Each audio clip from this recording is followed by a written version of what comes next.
all day, you know, yo, Percy P from the BX, we representing the BX, Madman, we represent that OX, and we gonna keep it going just like this, because the people been waiting for you, Percy, you know, just in case you don't know though, Percy.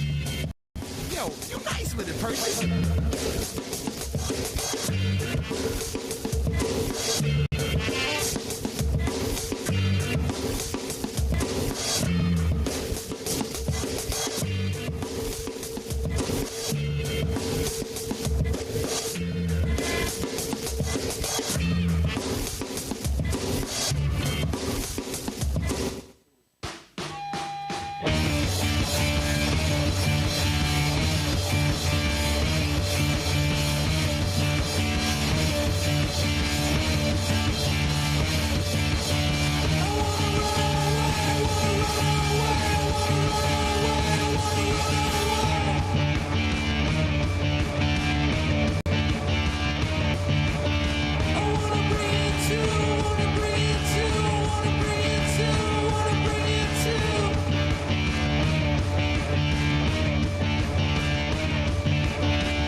Bringing you the 2K Sports NCAA Selection Show. We're all set to show you the seeding and pairings, so get out your bracket sheet, get those pencils ready. Here are the basics.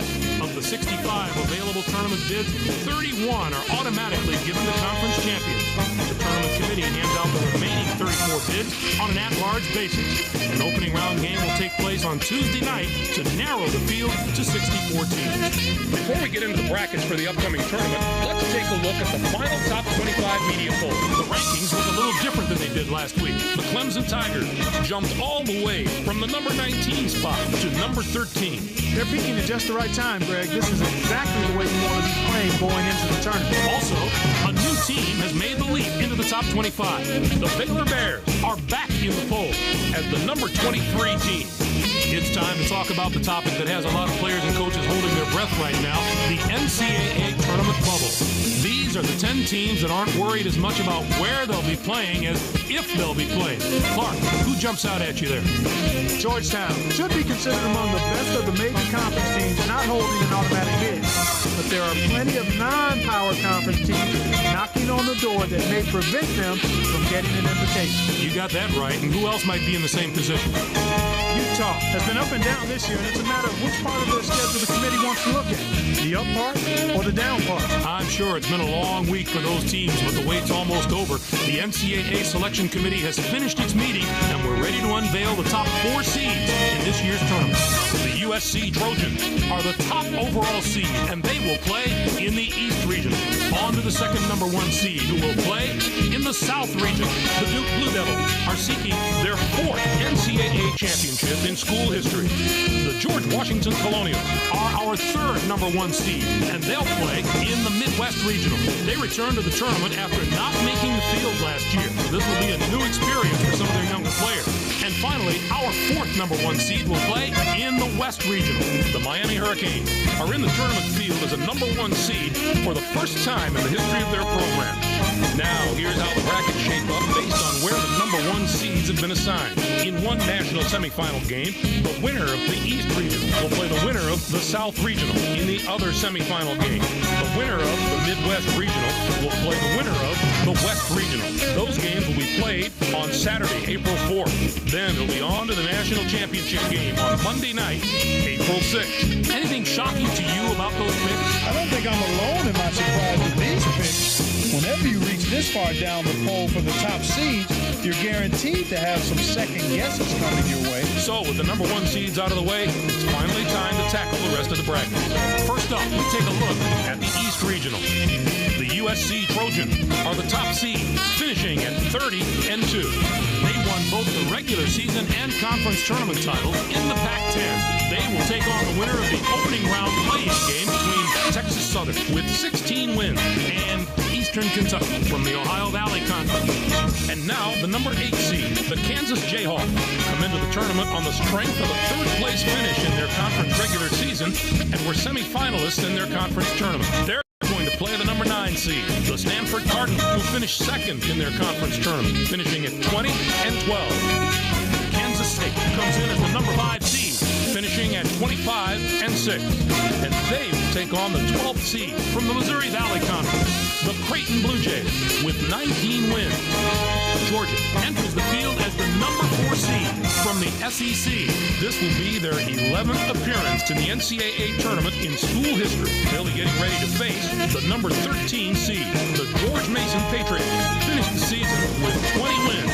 The Georgia Bulldogs have more to prove than any other team in this tournament. They haven't had a lot of experience in the tournament recently, so it's difficult to say exactly how they'll handle it. They've shown they're capable of playing with the best teams in the nation during the regular season. Now they need to show they belong with those teams come tournament time. The California Golden Bears are in as the number 6 seed. They'll be taking on the number 11 seed, the San Diego State Aztecs, with 22 wins. Michigan State comes in as the number 3 seed, finishing at 26-8. Western Carolina comes in to face them at number 14 with 17 wins in the tournament championship of the Southern Conference. Our number 7 seed from the Pac-10, the Washington Huskies, were rewarded for their outstanding play this season with an at-large bid and a ticket to the Big Ten. They are going to play the number 10 seed, the Arizona Wildcats, who were 6th in their conference, finishing at 18-13. Next up is the number 2 seed. The Syracuse Orange are the conference tournament champions from the Big East. They'll be going up against the number 15 seed, the Titans of Cal State Fullerton, with 17 wins. This will be their 2nd appearance in the NCAA tournament in school history. This bracket has the potential to give us a sensational matchup in the regional final if everything goes according to form and the top 2 seeds can survive the early round. Next up, we'll take a look at the South Regional. The Duke Blue Devils are the top seed, finishing at 30-3. They were winners of the regular season championship in the ACC. They'll take on the Hampton Pirates, the number 16 ranked team. This will be their 5th appearance all time in the NCAA tournament. Indiana comes in as the number 8 seed, finishing at 24-10. Connecticut comes in to face them at number 9 with 18 wins and a legion of loyal fans just dying for some tournament success. Illinois enters the field as the number 5 seed from the Big Ten. This will be their 29th appearance all time in the NCAA tournament. They'll be getting ready to face the number 12 seed, the Columbia Lions, finished the season with 19 wins. The Illinois Fighting Illini are going to provide serious matchup problems to any team that doesn't have depth and defensive ability at both guard spots. They have outstanding backcourt play at both ends of the court. It's the main reason they've made it this far, and they're going to have to maintain that form if they want to do some damage in this tournament. Middle Tennessee comes in as the number 4 seed, finishing at 26-4. They'll take on the 13th seed from the MAC, the Western Michigan Broncos, with 22 wins. And now the number 6 seed, the Fighting Irish of Notre Dame, come into the tournament 5th in their conference during the regular season and were quarterfinalists in their conference tournament. They are going to play the number 11 seed, the Xavier Musketeers, who were 3rd in their conference, finishing at 20-11. The Clemson Tigers are in as the number 3 seed. They'll be taking on the number 14 seed, the St. Francis Red Flash, with 20 wins. Next up is the number 7 seed. The UNLV Runnin' Rebels have established themselves as one of the best teams from the Mountain West Conference. They'll be going up against the number 10 seed, the LSU Tigers, with 20 wins. They return once more to the very familiar surroundings of the NCAA tournament. Our number 2 seed is from the SEC. The Alabama Crimson Tide had a tremendous year that included a regular season championship. They're going to play the number 15 seed, the Rider Broncs, who came in first in their conference tournament, finishing at 16-16. It's the first question every selection Sunday. Which is the toughest bracket? Well, this bracket looks to me like it wins that prize this year. Not only are the top seeds strong, the lower seeds can be dangerous as well. On to our third bracket of the day. Let's take a look at the Midwest Regional. The George Washington Colonial are the top seed, finishing at 29-4. They won both the regular season and conference tournament titles in the A-10. They'll take on the Lehigh Mountain Hawks, the number 16 ranked team. This marks their 4th appearance in the NCAA tournament in school history. Our number 8 seed is from the SEC. The Mississippi State Bulldogs were rewarded for their outstanding play this season with an at-large bid and a ticket to the Big Dance. They're going to play the number 9 seed, the Southern Miss Golden Eagles, who finished second in their conference tournament, finishing at 23-9. The UCLA Bruins are in as the number 5 seed. They'll be taking on the number 12 seed, the San Diego Toreros, with 20 wins. Marquette enters the field as the number 4 seed from the Big East. This is their 27th appearance ever in the NCAA tournament. They'll be getting ready to face the number 13 seed, the Nicholls State Colonels, who finished the season with 20 wins. The Marquette Golden Eagles are a team that is just so powerful and strong up front. I would put their front court up against just about any other teams in the nation right now. It's always good to have strong guard play, but if you ask most coaches, I guarantee you they take the good big man over the good little man most times. Their interior play should serve them very well in this competition. Gonzaga comes in as the number 6 seed, finishing at 25-8. As they take on the 11th seed from the Mountain West Conference, the Utah Utes, with 23 wins.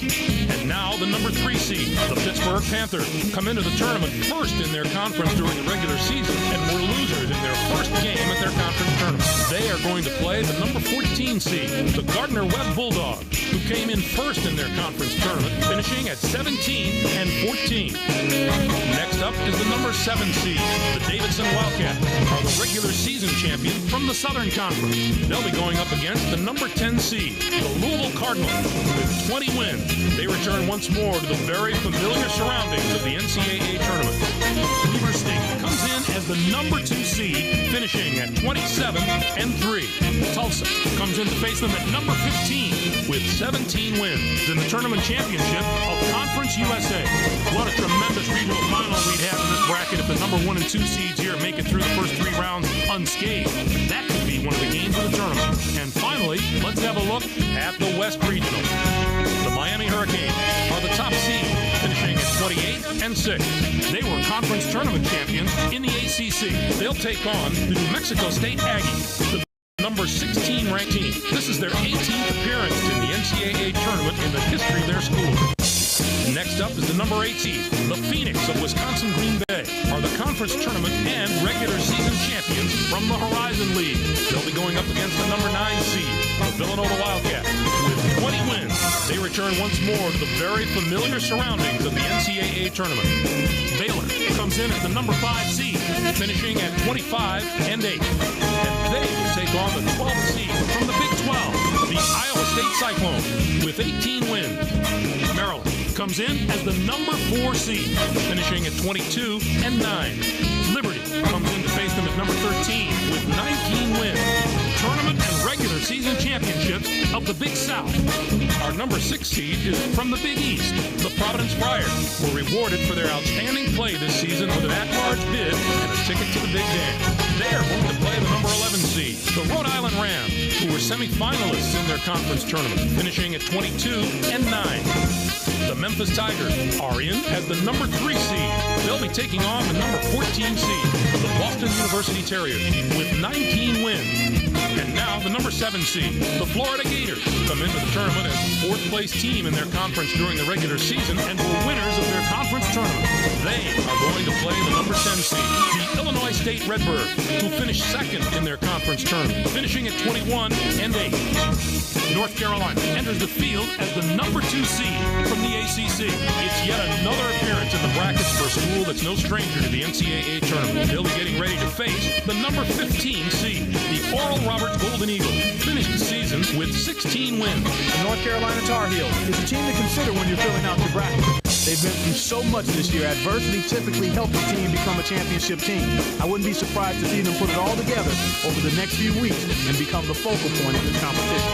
I think this could wind up being the bracket that brings us this year's Cinderella story. A few of the higher seeds here have had terrific seasons, and I'll be surprised if at least one of them doesn't put together a long run in this tournament. What are your thoughts on our top 16 seeds, Clark? Pittsburgh Panthers are a surprise to me as a 3 seed. They weren't quite strong enough to warrant that kind of position. They were more suited to get in as a 4 seed.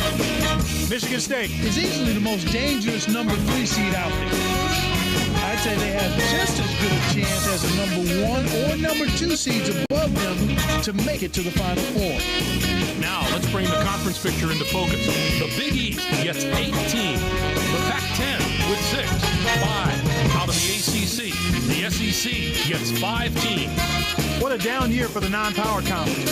We're used to seeing at least one of those conferences compete on the level of the power conference, but not this year. And let's not forget the team out of the Southern Conference. For a small conference, they competed at a very high level this year.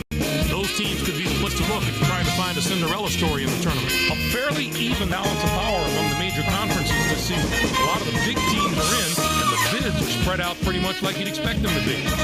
Let's come back to the bubble teams that we mentioned earlier in the show and see which of the teams were able to get into the tournament. Iowa State is going to sleep a lot better tonight than they did last night, Greg. I wasn't sure they were going to get that invitation, but they snuck in through the back door.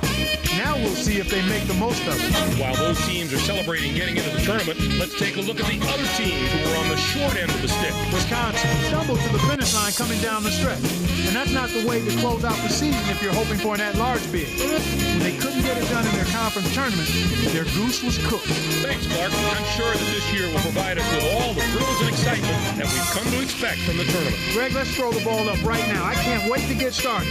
I hope this is an NCAA tournament that gives a lot of those special moments that stay with us for years to come. For my partner, Clark Kellogg, and for all of us here in the 2K Sports Studio, I'm Greg Gumbel. Thanks for joining us on the NCAA Selection Show, brought to you by State Farm, the #1 auto insurer. Enjoy all the excitement of the NCAA tournament.